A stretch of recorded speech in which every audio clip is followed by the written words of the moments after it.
What kind of house could keep a family alive through a winter where the wind alone can kill you? Across the North Atlantic, along the coasts of Norway, the volcanic plains of Iceland, and the frozen settlements of Greenland, the wind does not simply blow. It strips heat from the human body with ruthless efficiency. At minus 20 degrees Celsius, exposed skin can freeze in minutes. Add a 60 mile per hour winter gale, and the cold becomes something far more dangerous than temperature alone. It becomes a weapon. For the Norse settlers who crossed the sea during the Viking Age, survival here required more than courage. It required engineering. These were landscapes with almost no forests. The birch scrublands of Iceland produced trees barely thick enough to serve as firewood. Greenland offered even less, almost no native timber at all. Driftwood occasionally washed ashore after drifting thousands of miles from Siberian rivers, and settlers treated every piece like treasure. So the question was unavoidable. How do you build a warm home in a land with almost no wood, where the wind tears heat from anything exposed above the ground? The answer the Vikings discovered was so effective that it kept families alive through centuries of brutal winters. But to understand why their solution worked, you first have to understand why the obvious solutions failed. Most northern cultures historically relied on one architectural solution: the log cabin. Across the boreal forests of Scandinavia, Russia, and North America, thick timber walls created warm homes that could endure harsh winters. Massive logs stacked together provided structure, insulation, and strength. But the North Atlantic islands broke that system completely. A log house requires hundreds of straight trees. Iceland and Greenland simply didn't have them. Even if timber could be imported by ship from Norway, it would have been extraordinarily expensive. Only the wealthiest settlers could afford such luxuries. For ordinary farmers trying to establish a life in new colonies, the cost was impossible. And even if wood had been plentiful, another problem remained: wind. Logs shrink as they dry. Gaps form between them. Builders can stuff those gaps with moss or mud, but they can never seal them perfectly. In calm climates, this is manageable. In the violent winds of the North Atlantic, it becomes catastrophic. Air forced through those tiny gaps pulls warmth out of the building faster than any fire can replace it. A wooden cabin exposed to constant gales becomes a giant heat leak. Stone might seem like a better alternative. After all, Iceland's landscape is covered in volcanic rock. But stone has its own flaw. It conducts cold extremely well. A stone wall without insulation quickly becomes a frozen radiator that draws warmth out of the interior. Mortared stone construction could solve part of this problem, but it required lime kilns, large quantities of fuel, and specialized labor resources that early Viking settlements rarely possessed. So the Norse faced a brutal architectural reality. Wood was scarce. Stone alone would freeze them. And the wind punished anything built above the ground. Yet somehow they built homes that could remain survivable even when winter storms raged outside. The secret came from something almost everyone else would have ignored. Everywhere the Vikings settled in the North Atlantic, one material existed in endless supply: grassland. Beneath that grass was something even more valuable: turf. Turf is not simply soil. It is a dense mat of earth held together by years of intertwined roots, grasses, mosses, sedges, and low shrubs, forming a tough natural fabric. Cut correctly, a block of turf behaves almost like a construction brick. When Viking builders sliced into peat bogs or old pasture land, they produced blocks that could hold their shape while being lifted, stacked, and fitted together. A typical turf block might measure roughly 2 feet long, 1 foot wide, and half a foot thick. Freshly cut, each piece could weigh 40 pounds or more. Heavy, dense, durable. But its real power was hidden inside. Between every strand of root and every grain of decomposed plant matter existed thousands of microscopic air pockets, and trapped air, when it cannot move, is one of the best insulators known. Modern insulation materials from fiberglass to foam panels work using exactly the same principle. The Vikings had discovered it centuries earlier. A wall made from turf blocks wasn't just soil. It was a massive matrix filled with tiny chambers of still air, slowing heat transfer dramatically. But turf alone would not save them. The real genius of Viking construction lay in how they combined this material with the landscape itself. Most houses stand above the ground. Viking turf houses often did the opposite. Builders frequently dug partially into hillsides before construction began. In places where no slope existed, they piled soil against the outer walls after the house was finished, burying much of the structure. From a distance, these homes sometimes looked less like buildings and more like grassy mounds rising gently from the land. This was not an aesthetic choice. It was thermal strategy. Below the frost line, the Earth maintains a relatively stable temperature year-round. In northern climates, this temperature may be cold by human standards, but it remains far warmer than the winter air outside. By embedding their homes into the ground, Viking settlers surrounded their living spaces with a massive layer of natural insulation. The earth itself became part of the house. Wind that could strip heat from exposed walls had almost no surface to attack. Temperature swings that battered above-ground structures were smoothed out by the thermal stability of the soil. The landscape that seemed so hostile at first glance was quietly helping them survive.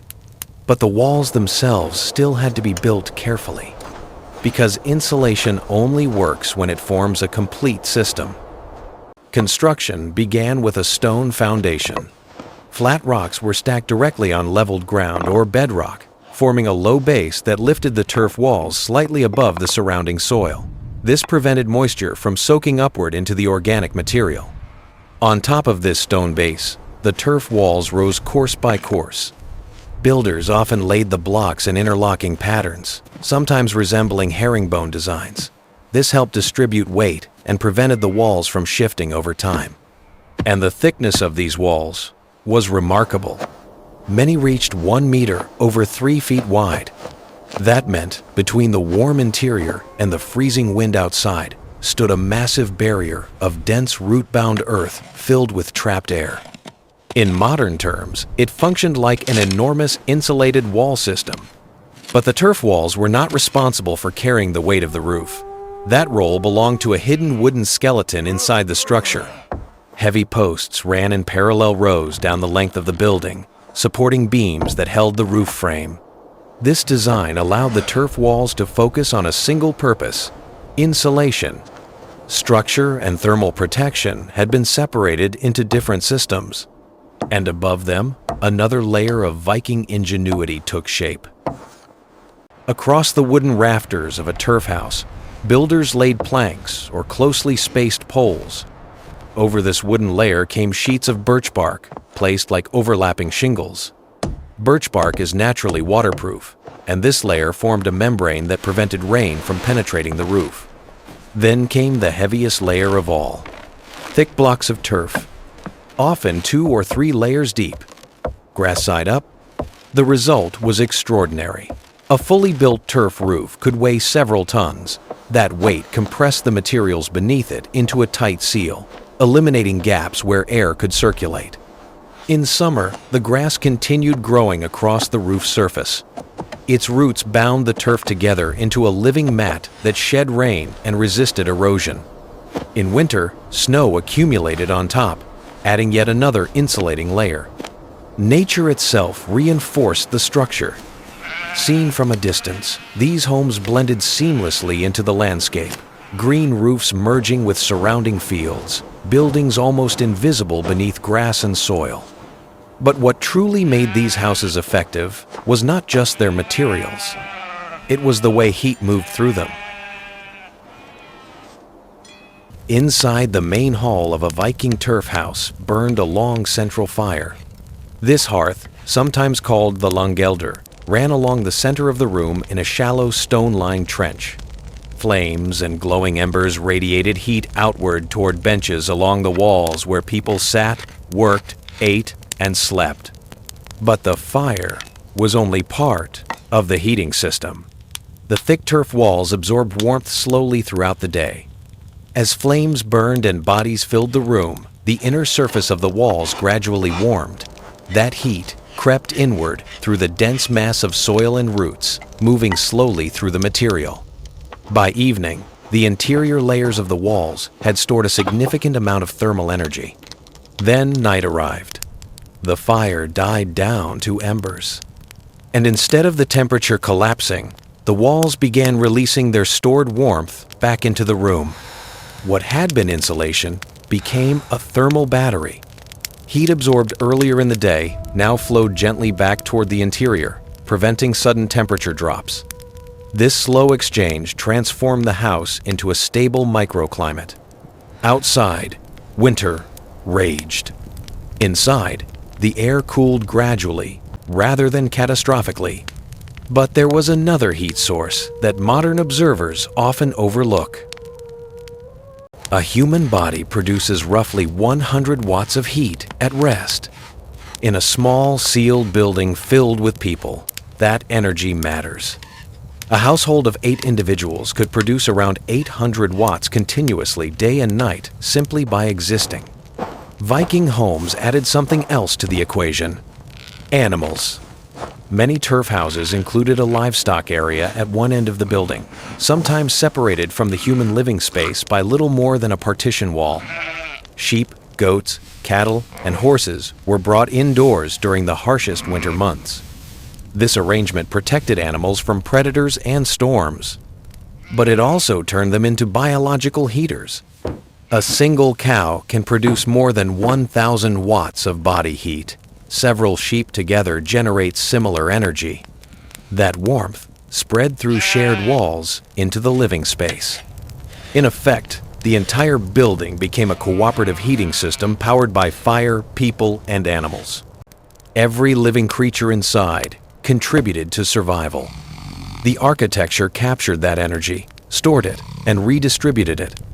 And because the house was sealed so tightly against wind, very little of that precious warmth escaped. Despite all its clever design, a Viking turf house was not warm by modern standards. On the coldest winter nights, interior temperatures may have hovered only a few degrees above freezing. When the fire burned strongly, the air might rise to 10 or 15 degrees Celsius. But that difference meant survival. The system relied on balance. A small smoke opening in the roof allowed fumes from the hearth to escape slowly. If the interior became too cold, the opening could be partly covered.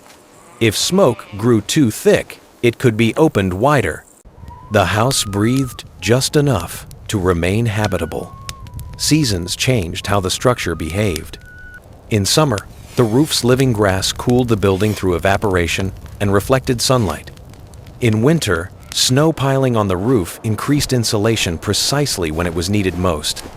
The Vikings had not created a perfectly comfortable home. They had created a survivable one.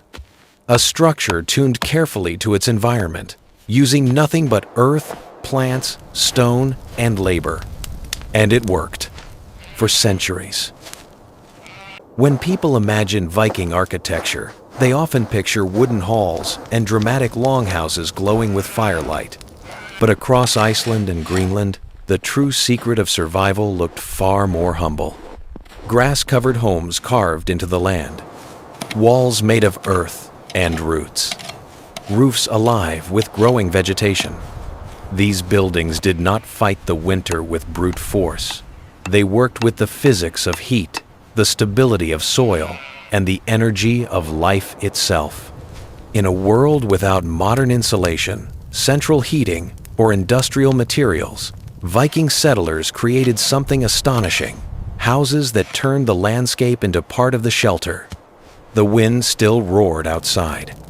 Blizzards still erased the horizon. But inside those turf walls, families endured the long northern darkness, one carefully trapped degree of warmth at a time. And when we look back at these structures today, they remind us of something easy to forget in the modern world. Human survival has never depended only on strength. Often, it depends on understanding the quiet rules of nature and learning how to build within them. If stories like this fascinate you, the hidden engineering, forgotten survival strategies, and quiet brilliance of the ancient world, then you're already walking the path we explore here. Welcome to Shadows of Valhalla, because sometimes the greatest victories in history were not won on battlefields, but in the struggle simply to survive the winter.